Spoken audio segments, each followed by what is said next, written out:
there's something about, obviously, we're in a time where we attach value to being free beings, and we can do what we like and we can be who we want.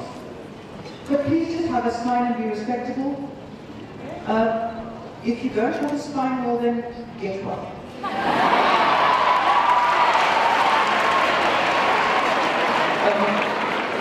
It's not about religion or anything of the sort, but get a few basic values according to which you live, one of which, and this is the core and all the others can come after it, is respect. Respect your fellow human being.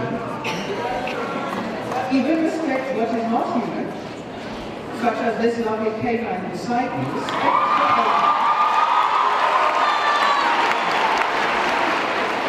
and be good to one another. There's no reason to be not good to one another, because you don't, it's actually very easy to be good to one another.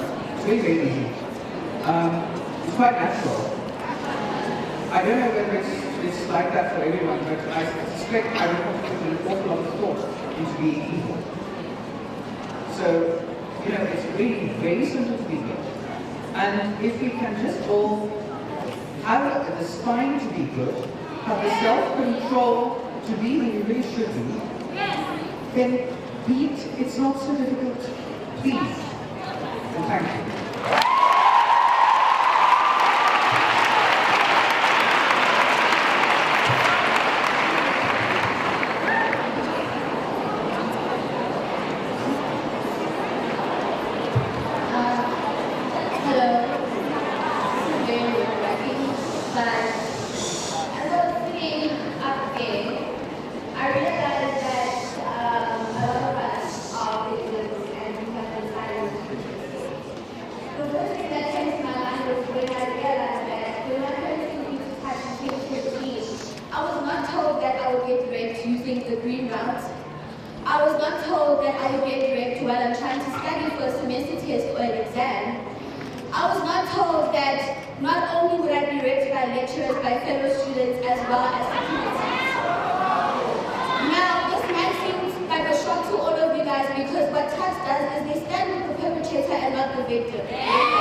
Hi everyone, so I am here to expose the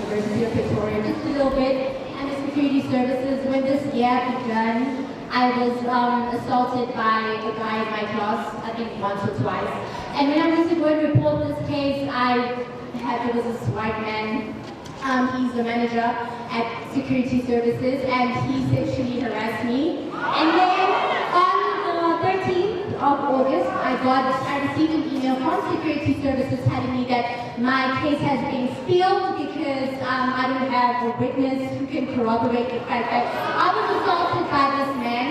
So my question is, we're here speaking about all of our stories and how all of these women have been sexually assaulted and everything, but when we do actually report it to security services, nothing happens because of 1, 2, 3. Like she said, that the system is really with the perpetrator and not the victim.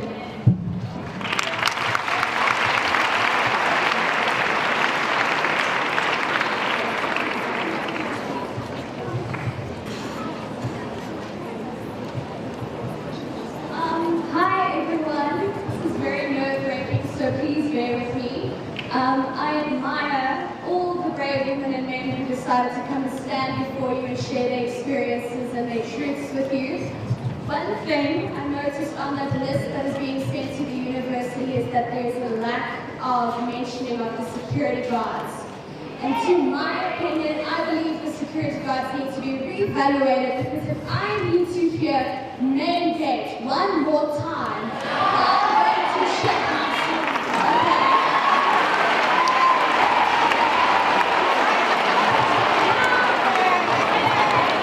Okay? And not just in hearing name dates, I often see the security guards here at the local and Googling you up and down as you walk past trying to get into campus. And to me, they have never offered assistance when I've asked for it.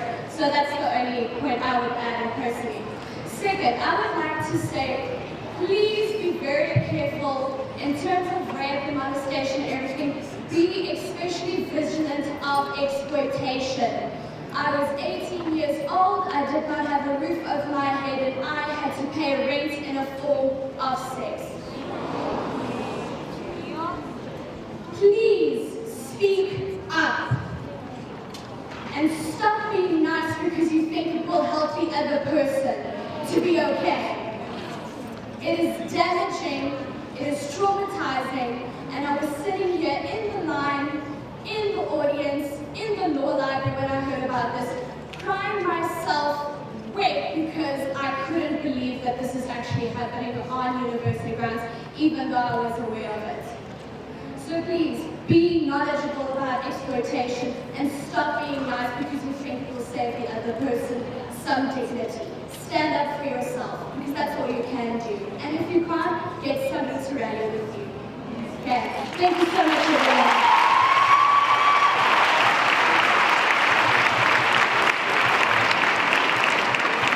Hi everyone, my name is Paul. So my concern is very simple and short, because I'm very angry at the moment with everything that has been happening ever since yesterday, maybe last week, or maybe the beginning of time. So here's something that is happening. One thing that I've noticed is that regardless of everything that is happening here, it is still a normal day at times.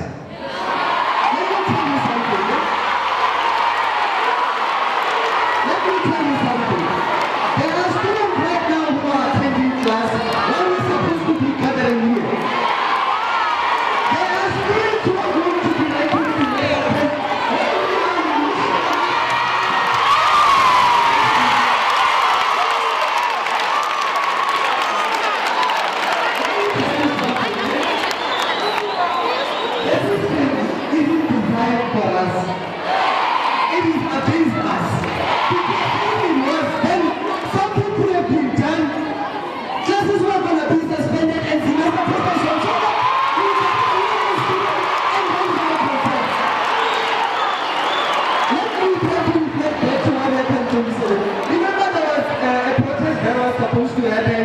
And then all of a sudden, the police officers, their cars and everything, outside campus in the morning, the policemen, then students are supposed to protest. So this shows that the management and everyone is very well aware of everything that is happening. And they should respond to us as well and take action. And not only this thing is affecting the university. We are not clients, we are students, we are human before we can bring on to the students.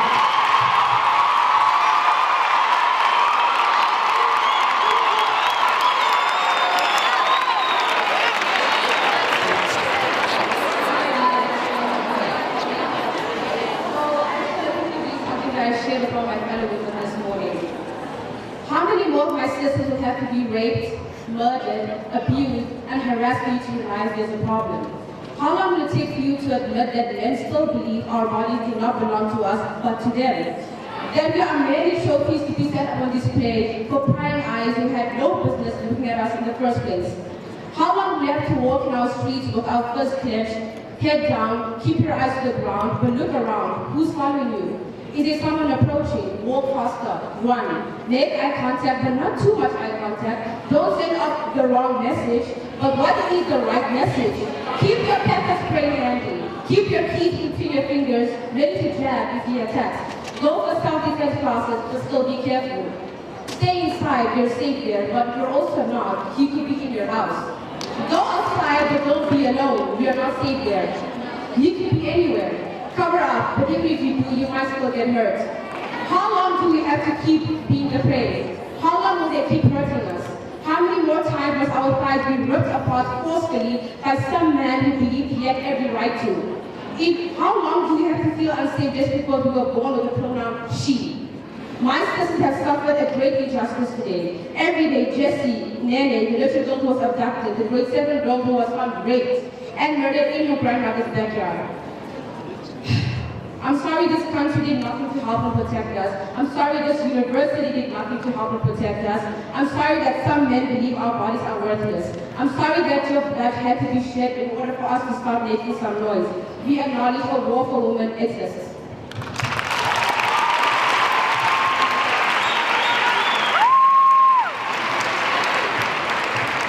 Hi guys. I want to talk about the LGBTQ plus community, another South African community.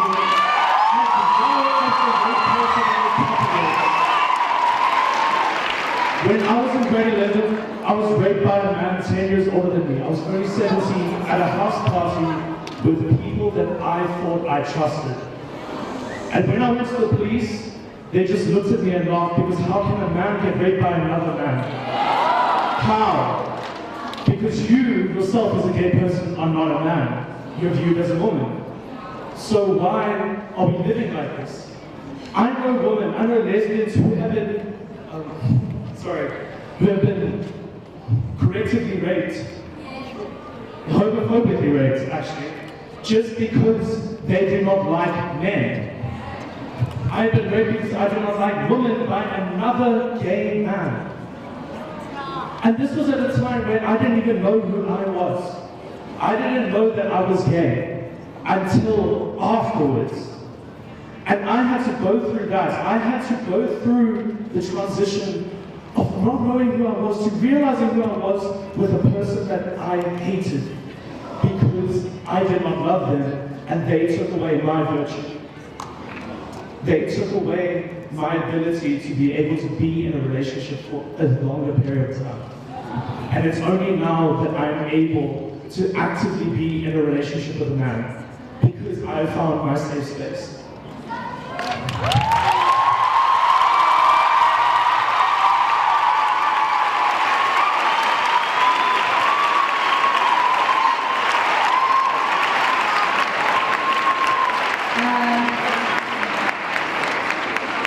Good afternoon to everyone. I'm Vigil. I'm here to say 2 points. One, I stand here for my race sisters. And I'd like to say that the university should reevaluate their race staff because I know that my friends have gone to the dining hall only to be harassed by the men that work there. We have felt uncomfortable you have to think twice about going to get food at the dining hall because you're like, what if he will stare at me this way? What if he will touch my butt or make comments like, I want to marry you, that's why you're old enough to be my grandfather. So, to my friends, I love you guys and I'm so sorry that you have to go through such. And I hope UP actually hears that to reevaluate this stuff because we have to think twice about eating for our own safety.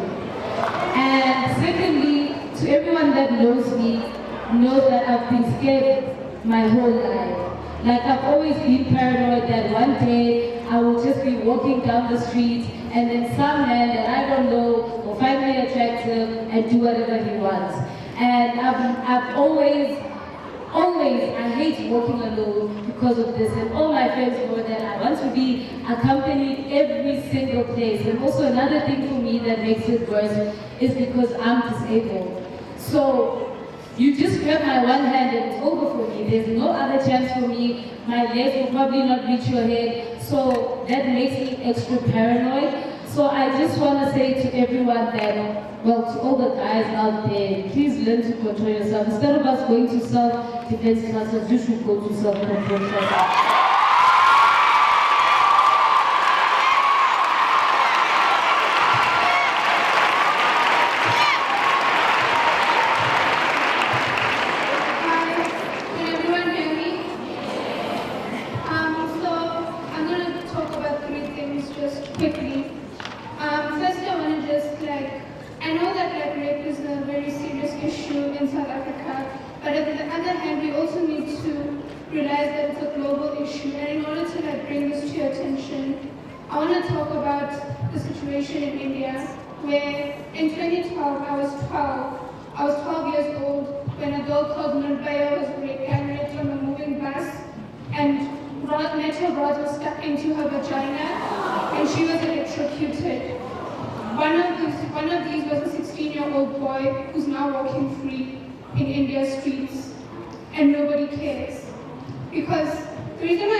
And it was really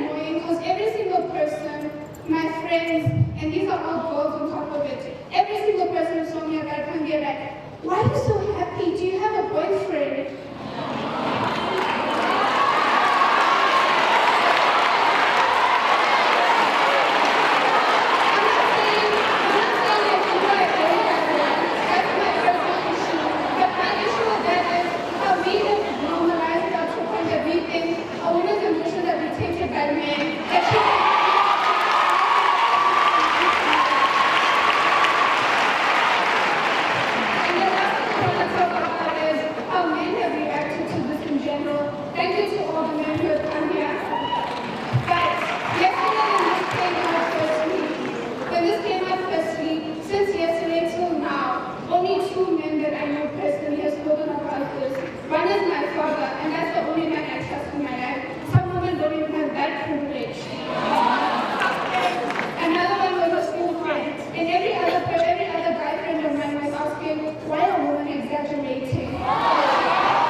Hi guys.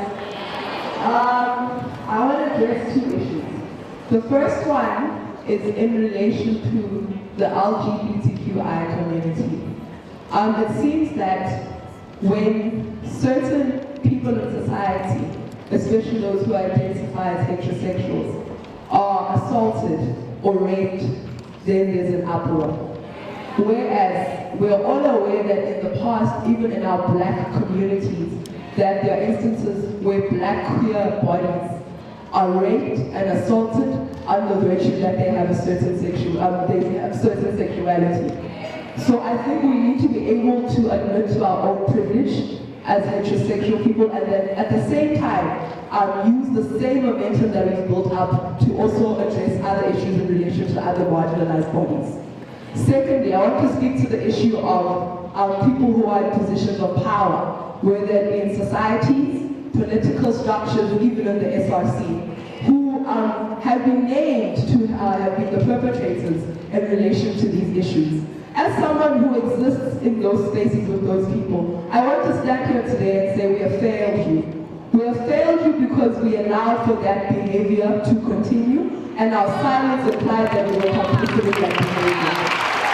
We want to say to you that we don't condone that behavior. In fact, we call for all of those people to be removed from whatever position of power that they are in. That is what we are here to say.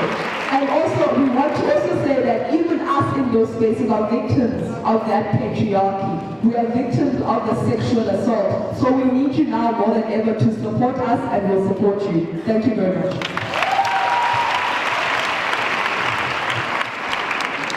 Good afternoon. My name is Dwayne. I'm also coming to speak on behalf of the community.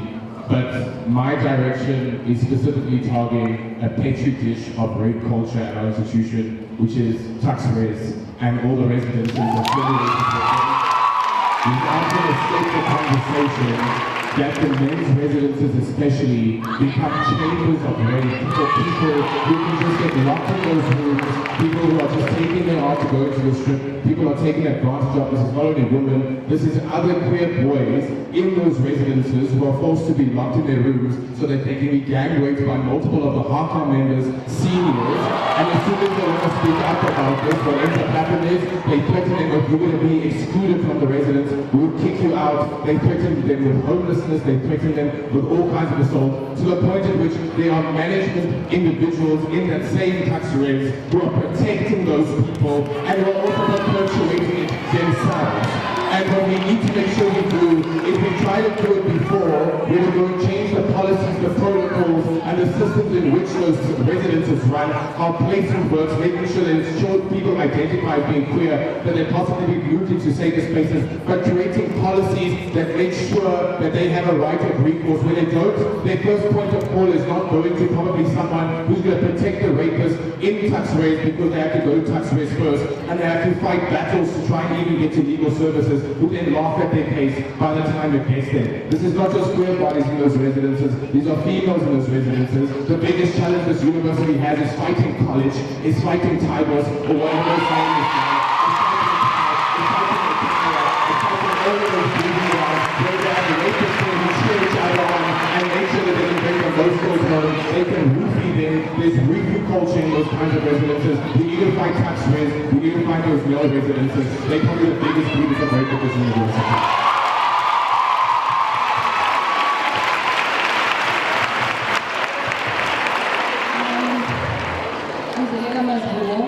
And I want to talk about the issue that yesterday, in response to all this thing about rape culture, most guys responded with hashtag not all men.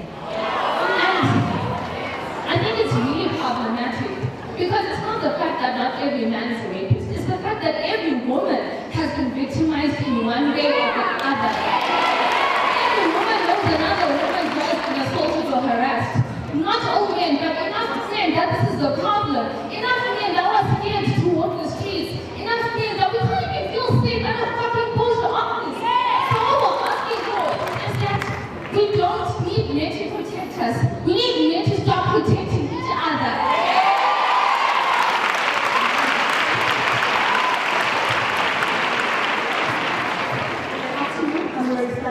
I just talk about the issue of male-dominated sexual hypocrisy. That is really actually tell girls that because they're spending so many people, you deserve to rape them. Tell your friends that they're not funny. Stop letting your friends hang around in bars telling people I'm going to marinate this jam because when she's drunk she'll want me, when she's drunk she's sexy, when she's drunk she wants to speak with me. Because you are a rapist and you have to be called out as a rapist. And you have to know that every single day, a woman has to tell someone, please stop grabbing my boobs, don't touch my ass. I don't think the confidence is on. You should know the difference between a confident and sexual assault. And the minute she's starting to dish out compliments that are not compliments, you are a rapist and we will call you out as that. There is no justice for you to come into this because we are tired of not being able to walk freely and live freely and exist as women. Thank you.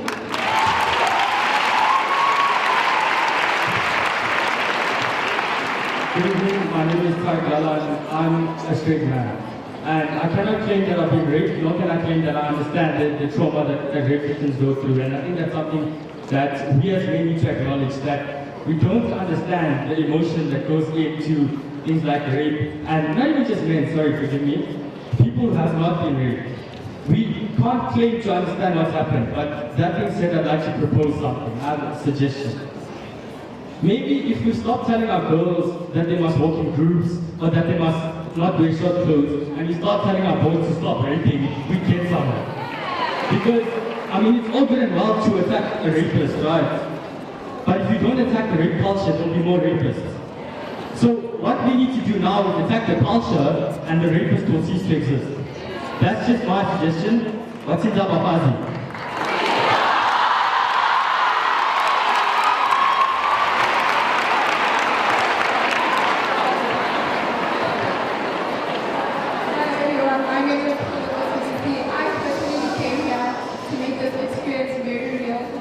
And by by doing so, I feel like what we should do when we do speak about rapists is not mystify them. Because rapists are not animals, they aren't demonic, they are men.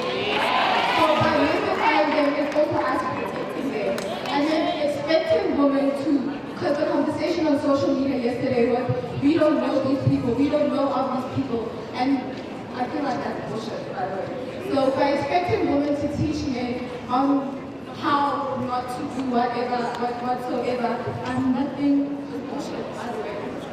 I'm a bit nervous, guys. Sorry. By expecting us to teach them not to do shit like that is like bullshit, because like you can't expect that of me when I know someone, my little cousin in grade 7, who has been raped, right? So I take her trauma. I can't even imagine the trauma she has to deal with.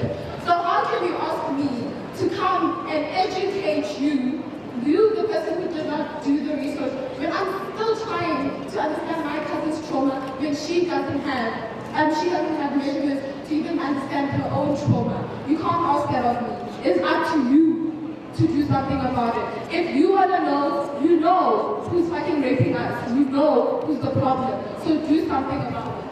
And then the last thing I wanted to say is like, as we said, our escape measures are ineffective, guys.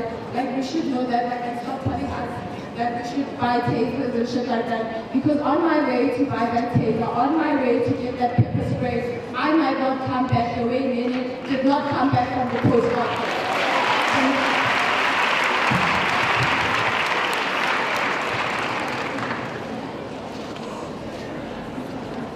I am not here to talk to a woman or a man. I am here to talk to the abuser.